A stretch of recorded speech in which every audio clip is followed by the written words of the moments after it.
Yang ke-14, kadangkala syaitan penyadap berita itu terkena meteor sebelum sempat menyampaikan kalimat yang didengarnya. Dan kadang-kadang juga sudah sempat menyampaikan ke telinga manusia menjadi abdinya atau hambanya sebelum terkena meteor. Ya.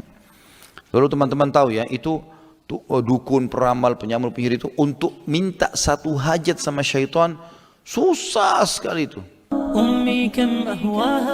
Ritualnya banyak, pengorbanannya banyak. Sembeli darah lah buat kemusyrikan lah, apalah segala macam. Pernah saya lihat cuplikan, ada satu dukun ketangkap di Saudi.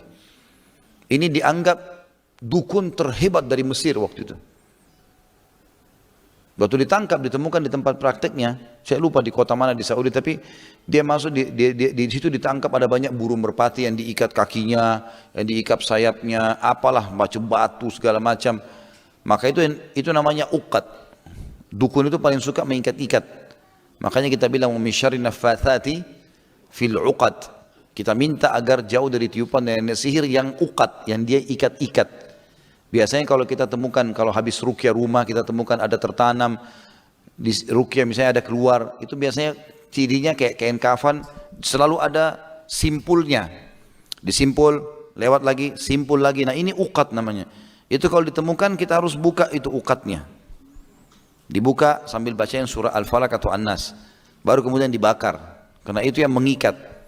Ya, ada orang subhanallah susah melahirkan gara-gara diikat seperti itu oleh mereka. Orang-orang yang jahat ini. Ya, seperti itulah.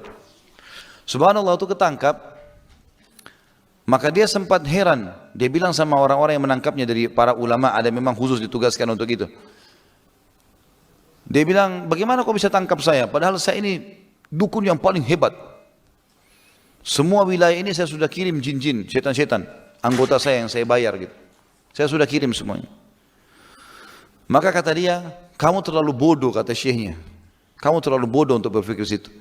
Cukup satu hadis saja saya jawab kamu. Kata Nabi SAW, siapa yang keluar dari rumahnya membaca Bismillah, tawakkaltu ala Allah, la hawla wa la quwata illa billah. Dengan nama Allah aku bertawakal, berserah diri kepada Allah, tidak ada dan kekuatan kecuali milik Allah. Kata Nabi SAW, semua syaitan yang menemuinya akan berkata pada teman-temannya, orang ini nggak bisa kita ganggu, karena sudah Allah lindungi. Saya baca itu saja sudah cukup, belum lagi banyak rahasia zikir yang saya baca. Saya nggak usah sampaikan kepada kamu. Maka setelah itu, teman-teman namanya ini kelompok Hay'a Amil Ma'ruf Nahi Munkar. Di Saudi itu ada kementerian sendiri, khusus penyeru kepada kebaikan, pelarang dari kemungkaran. Kalau teman-teman lagi umroh atau haji, biasanya kalau musim pas tiba waktu sholat ada mobil lewat tuh. Ada kerangkengnya biasanya. Dia pakai mic. Kamu yang di sana sholat. Yang di atas tuh. Dipermalukan orang gitu.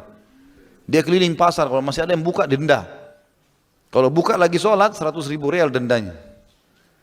Nah boleh, tutup. Kalau ketangkap yang kedua kali, tidak ada lagi izin usahanya. Selesai. Ini kelompok kuat sekali di Saudi ini. Nah ditangkaplah dukun-dukun. Lalu apa disuruh praktekin? Coba kamu praktekin sekarang. Bagaimana kau panggil syaitanmu itu? Saya lihat sendiri cuplikannya. Dia pakai baju merah, dukunnya itu kemudian dia bawa cambuk kuda. Dia bilang, saya terus panggil-panggil nama syaitan dan saya cambuk badan saya. Pada saat badan saya sudah mulai mengeluarkan darah, sudah kesakitan, baru saya dengar suara. Seperti saya diilhamkan untuk begini dan begitu. Kadang-kadang untuk meminta satu permintaan itu butuh pengorbanan yang luar biasa. Korbanin darah ayam sekian, apalah segala macam gitu. Jadi seperti itu. Kalau kita faham ini teman-teman sekalian, kita harus tahu bahwasanya dengan Allah SWT sangat mudah. Hadap kiblat, bahkan kita lagi duduk bisa berdoa kepada Allah SWT. Tinggal mulai dengan tahmid dan salawat lalu sampaikan hajat kita. Selesai konsepnya. Itu kan? Sederhana sekali. Dan dari sekian banyak permintaan kita kepada Allah, yang Allah belum kasih hanya sebagian kecil. Coba kita lihat. Bapak Ibu, bukan tiap hari kita lapar? Tiap hari kita haus? Ya, tiap hari kita capek, apa yang kita bilang? Lapar. Makan kan? Haus. Minum kan? Kalau enggak, masa bisa hidup sampai sekarang? Capek, tinggal tidur, istirahat. Sekian banyak teman-teman sekalian yang kita butuhkan, Allah kasih semua. Yang Allah belum kasih sebagian kecil.